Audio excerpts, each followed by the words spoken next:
하나님 감사합니다. 2024년을 허락하시고 오늘 또 저희들에게 형통의 비밀을 계시하신 야훼 하나님, 저희들의 예배를 받아주시고 저희들의 예배가 아벨의 제사가 되게 하여 주옵소서. 주의 임재와 주의 기름 부으심과 주의 은혜와 은총이 주의 역사가 예배 가운데 있게 하여 주옵소서. 예수님의 이름으로 기도합니다. 아멘. 저는 본문 말씀을 가지고 형통을 약속하신 하나님이라는 제목으로 하나님의 말씀을 전하도록 하겠습니다. 술집을 하는 어머니 밑에서 두 자매가 있었습니다. 저도 딸이 둘인데 이 술집을 하는 분도 남편 없이 두 자매를 키웠습니다. 같은 뱃속에서 나와서 같은 학교를 졸업하고 그리고 매일 같은 밥을 먹었지만 자매가 살아가는 길은 전혀 달랐습니다. 언니는 사회적으로 성공해서 유명한 작가가 되었습니다. 동생은 어머니처럼 술집에 부가 되어 비참하게 살아가고 있습니다. 유명한 심리학자가 그 원인을 규명하는 인터뷰를 했습니다. 심리학자는 두 자매에게 각각 묻습니다. 당신은 어떻게 해서 이런 사람이 되었습니까? 그러니까 두 자매의 대답은 의외로 똑같았습니다. 어머니 때문입니다. 성공한 언니에게 묻습니다. 그런 환경에서 어떻게 성공했습니까? 만일 사님의 어머니가 술집 작부라면 어떻게 했겠습니까? 정반대로 살려고 노력하지 않았습니까? 동생에게 물었습니다. 동생의 답변이 만약 박사님의 어머니가 술집 작부라면 어떻게 살았겠습니까? 배울 게 하나라도 있었겠습니까? 모든 것이 자신의 선택입니다. 그리고 판단입니다. 금년 안에는 선택과 그리고 집중의 삶으로 살아가야 됩니다. 유감스럽게도 인생은 공평하지 않습니다. 어린 시절의 가정환경을 비롯해서 외모, 건강, 재능, 행운과 불운 모든 면에서 인생은 불공평합니다. 좋은 환경이 있다고 해서 그것이 성공의 발판은 아닙니다. 또 어렵고 참 비참하게 태어났다고 해서 모두 불행한 삶을 산 것은 아닙니다. 우리가 잘 아는 헬런 켈러는 보지도 못하고 듣지도 못하고 말하지도 못한 삼중고를 갖고 태어났습니다. 보통 일반적인 사람은 보지 못하면 듣지 못하든지 말하지 못하면 듣지 못하는 두 가지 장애가 있는데 헬런 켈러는 세 개의 장애를 갖고 있습니다.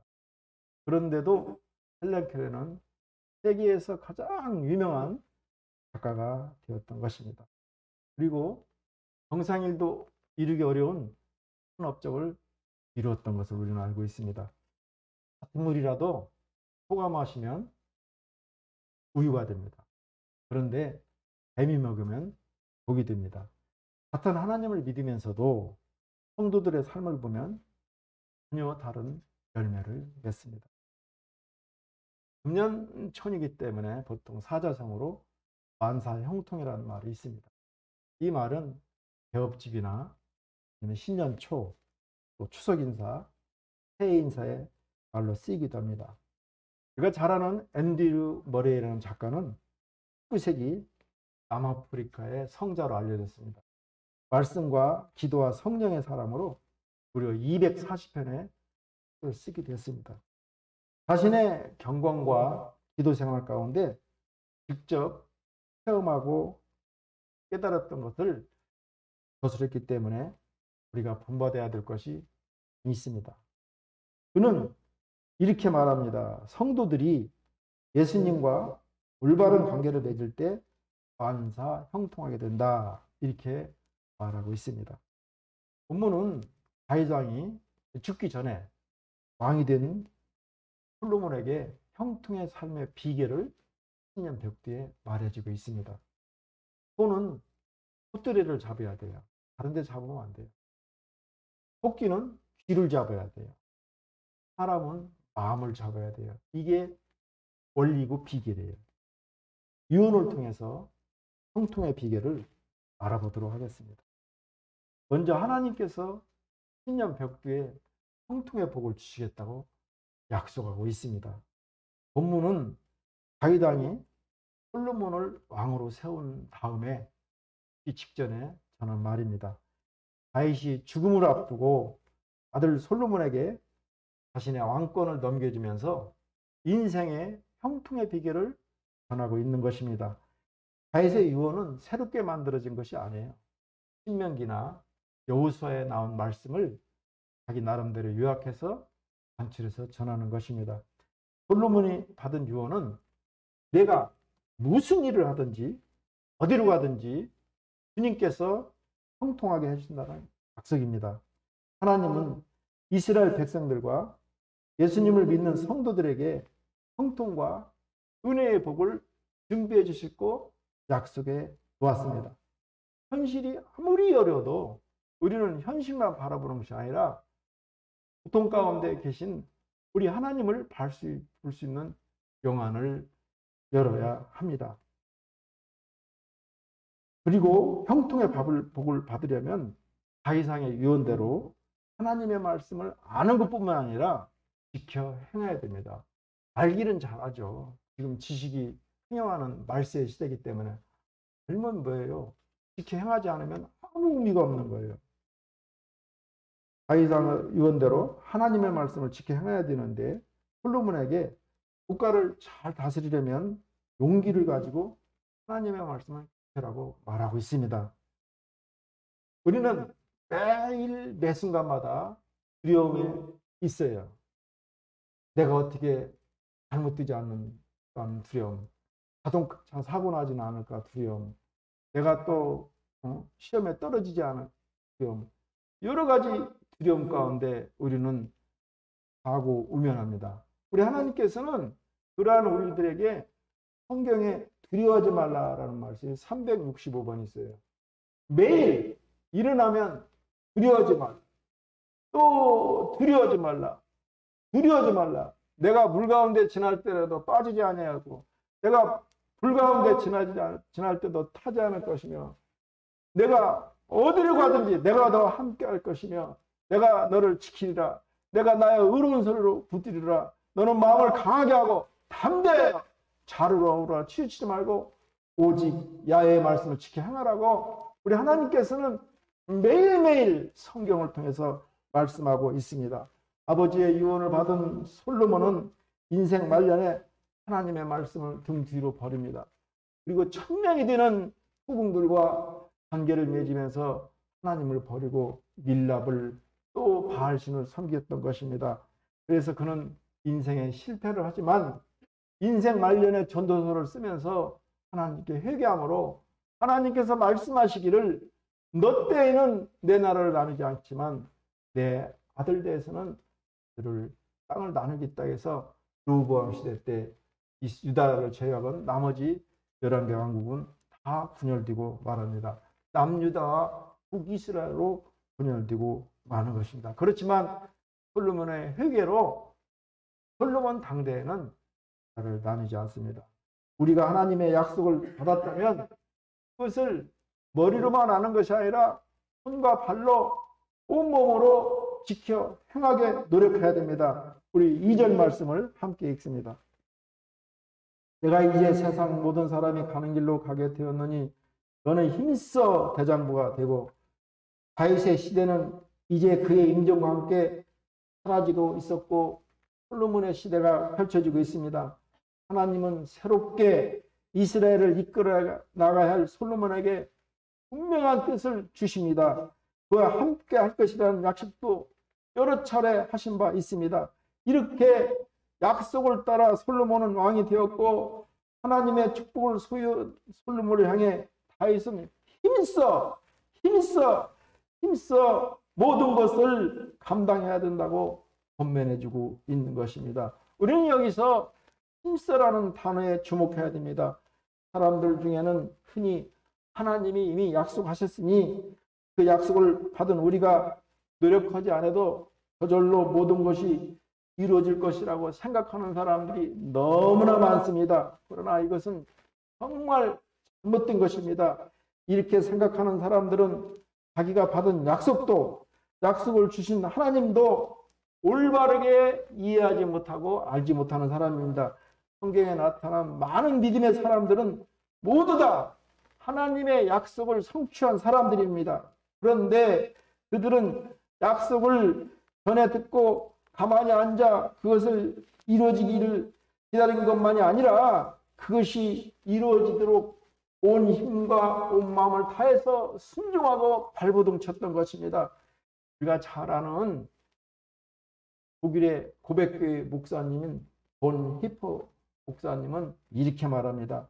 우리가 하나님의 은혜와 약속을 믿는다고 하면서 입술로만 신앙을 고백한다면 그것은 하나님의 복음을 값싼 은혜로 전락시키는 것입니다.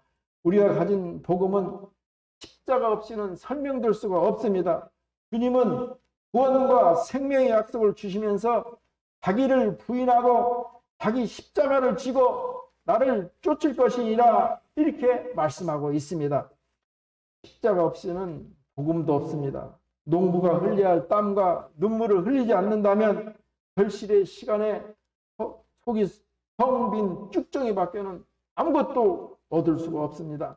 마찬가지로 우리가 하나님의 약속을 믿는다 하면서 그것의 성취를 위해서 아무것도 하지 않는다면 하나님의 역시도 우리에게 약속만 주시고 아무것도 주시지 않는 것입니다.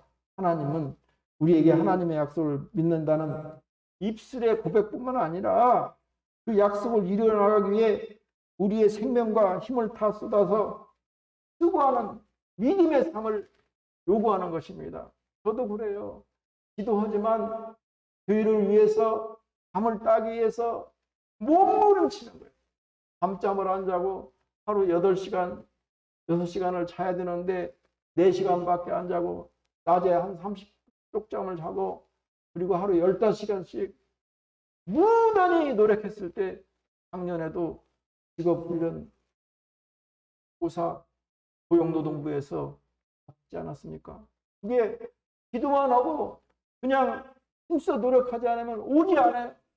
하나님께서 주시는 약속의 말씀을 붙잡고 온 힘과 정성을 다해 말씀을 순종하고 노력했을 때 하나님이 지혜를 주시고 하나님이 계시해 줘서 그러한 자격을 취득하는 거예요. 이처럼 인내하면서 약속을 붙들고 그것을 지켜나가는 사람들에게 하나님은 능력을 주십니다. 그 약속이 그들이 삶의 현실이 되도록 하는 것입니다. 제가 시험에 합격하기 위해서 오살리 기도원에 얼마나 가서 금식하고 또 금식하고 또 기도하고 일주일 금식, 열흘 금식, 보름 금식을 몇 년을 했습니다. 몸부림치고 노력하고 기도하고 기도굴에서 금세 기도했을 때 하나님께서는 그 약속을 이루어 주시는 것입니다. 우리들도 다윗왕이 말한 대로 하나님께서 믿는 자들에게 형통의 복을 주신다는 약속을 믿고 금년 2024년도 몸부림치면서 최선을 다하기를 주의 이름으로 축원합니다. 빌립보서 3장 12절 말씀입니다. 내가 이미 얻었다 함도 아니요 온전히 이루었다 함도 아니라 오직 내가 그리스도 예수께 잡힌 바 된 그것을 잡으려고 달려가노라. 다음으로 하나님이 주신 말씀대로 두려워서는 안 돼요. 다윗왕의 유언을 받은 솔로몬과 이스라엘 백성들은 모든 두려움을 극복하고 살게 됩니다. 성공학의 아버지라는 나폴레옹 힐이라는 학자가 있습니다. 성공에 대해서 연구하다 그 사람은 특이한 가지 점을 발견합니다. 사람들은 누구나 성공을 하고 행복한 인생을 살기를 원합니다. 그런데 어떤 이유로 인해 변화를 주저하고 결단을 두려워합니다. 그 원인을 두려움이라고 결정했습니다. 사람들은 성공과 행복을 방해하는 다음 7가지 공포에 빠져 있다는 결론을 말하겠습니다. 첫째, 가난에 대한 두려움. 두 번째, 외모와 나이듦에 대한 두려움. 셋째, 사랑하는 사람을 잃는 일에 대한 두려움. 넷째, 다른 사람에 대한 비난. 다섯째, 질병에 대한 두려움. 여섯째, 자유의 상실에 대한 두려움. 일곱 번째, 죽음에 대한 두려움. 두려움과 죄는 우리 인생의 행복을 방해합니다. 믿음과 사랑은 두려움을 없애줍니다. 하나님을 믿고 사랑하면 모든 두려움과 모든 문제를 우리 하나님께서 해결해 주십니다. 그러므로 두려워하지 마세요. 성경은 매일 두려워하지 말라. 매일 놀라지 말라. 나는 내 하나님이 되리라. 내가 너를 도와주리라. 내가 너를 굳세게리라. 참으로 나의 오른손으로 너를 붙들리라. 내가 어디를 가든지 무엇으로든지 내가 너와 함께함이라. 나는 내 하나님 되리라고 말씀하고 있는 것입니다. 그러므로 두려워하지 마세요. 놀라지 마세요. 우리 성령 하나님이 늘 우리와 함께 하고 있습니다. 두려워 말라는 성경의 교훈대로 어떠한 두려움이 올지라도 성령님의 도움으로 두려움을 극복하기를 주의 이름으로 축원합니다.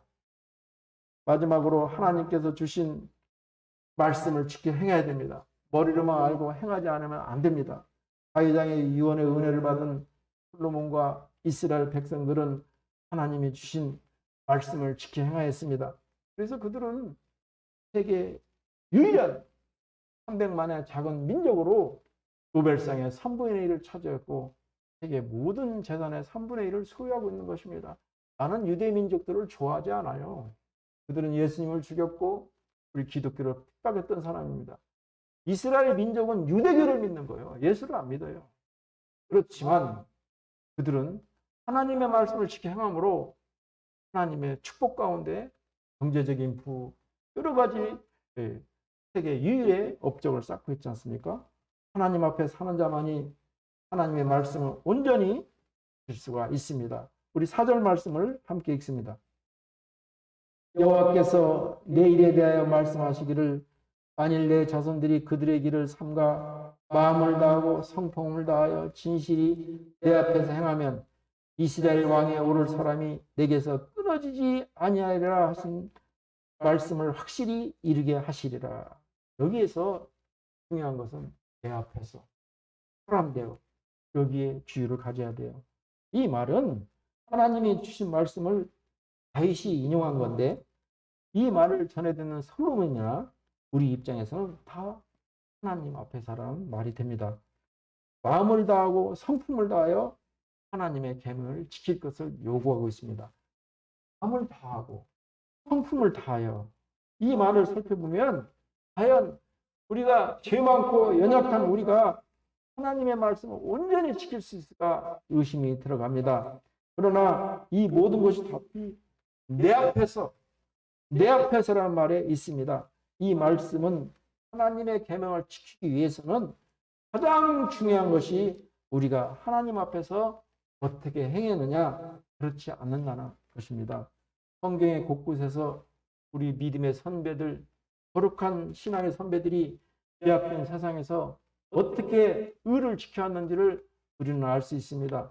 그리고 그들의 삶을 통하여 우리는 공통적인 답을 발견할 수 있는데 그들은 바로 하나님 앞에서 행했다는 것입니다. 그들의 삶이 모두 다 하나님 앞에서 이루어진 것을 발견한 것입니다.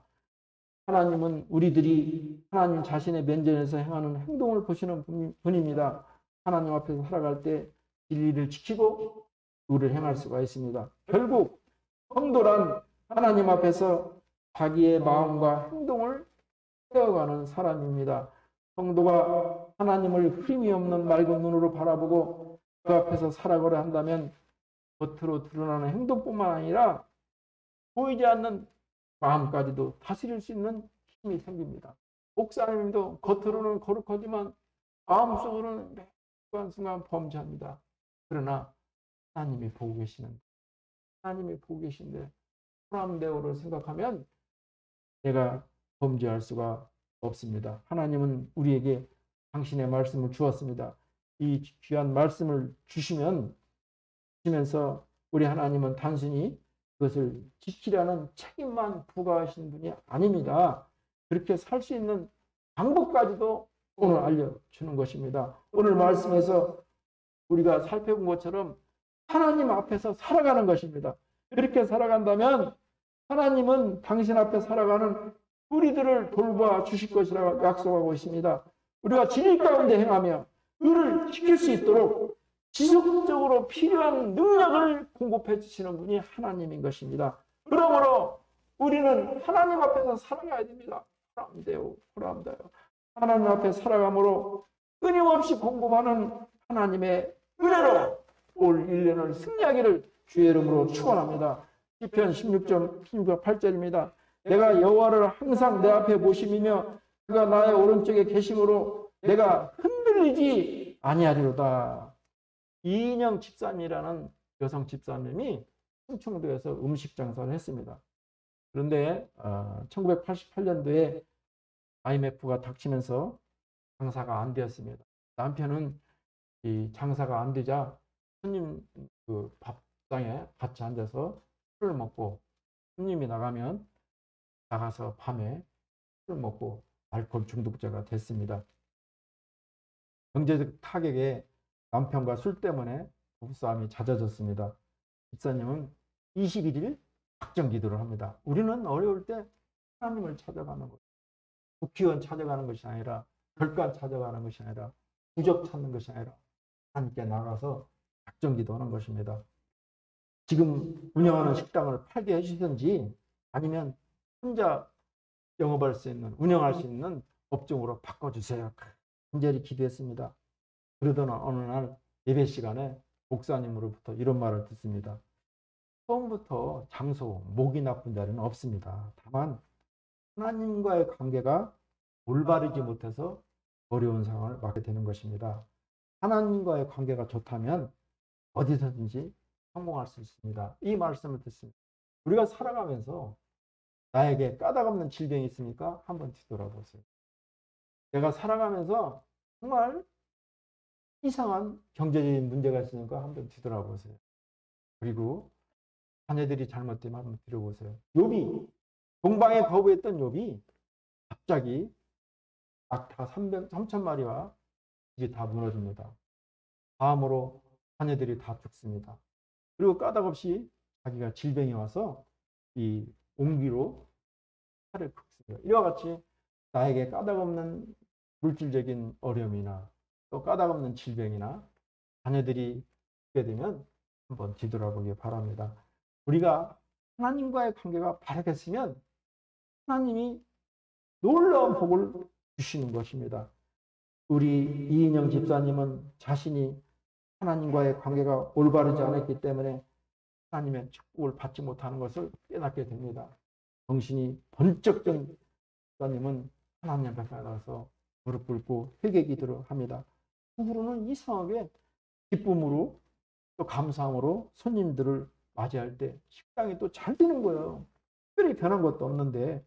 그리고 어느 날 갑자기 해장국을 만들어 팔아야겠다는 아이디어가 떠오르는 거예요. 그래서 가게를 리모델링 하는데 남편이 반대하는 거예요. 그거 안 맞다. 이 시골에 그게 되겠느냐. 그런데도 기도하면 성령께서 자꾸 해장국집을 하라는 거예요. 그래서 기도하고 해장국집을 했는데 이 기적이 일어나는 것입니다. 손님이 너무 많이 밀려와서 가게 밖에까지 손님들이 줄 서고 기다렸고 처음에 2명으로 시작했던 종업원이 8명까지 증원들은 놀라운 축복을 받게 되었습니다. 이렇게 우리의 마음의 자세가 중요한 것입니다. 내가 하나님과의 관계가 어땠는가? 내가 하나님의 말씀을 지켜 행했는가? 이 마음의 자세가 중요한 것입니다. 믿음을 가지고 기도하며 하나님이 함께 하시며 신뢰하며 감사, 기쁨의 마음을 가지면 하나님께서 축복해 주는 것입니다. 신년 벽대에 무슨 일을 하든 기쁨이 있어야 되고 감사가 있어야 되고 기도가 있어야 됩니다. 기뻐서 웃는 것은 누구는 못해요. 힘들고 어려운 가운데 고난 가운데서도 쉬지 말고 기도하고 범사에 감사하고 그리고 끊임없이 기도할 때 하나님이 우리에게 2024년 복을 주시는 것입니다. 하나님께서 축복하시기로 작정하시면 누구도 막을 수가 없어요. 그러므로 하나님의 말씀을 잘 듣고 지켜 행하며 순종함으로 우리 인생에도 2024년에도 형통하는 축복이 임하기를 주의 이름으로 축복합니다. 하나님의 율법을 지켜 행하면 형통하게 하십니다. 형통하게 하시는 분이 하나님이세요.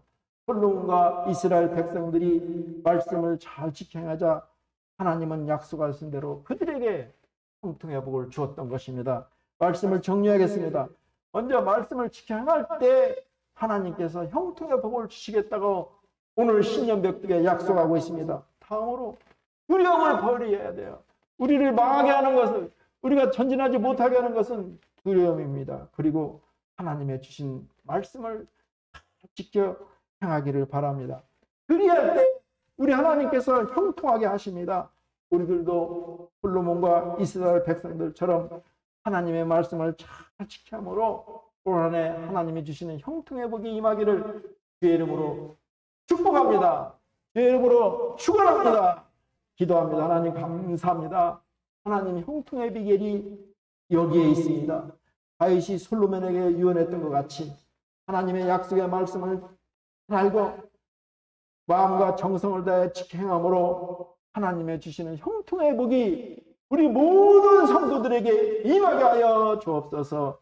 예수님의 이름으로 기도합니다. 아멘.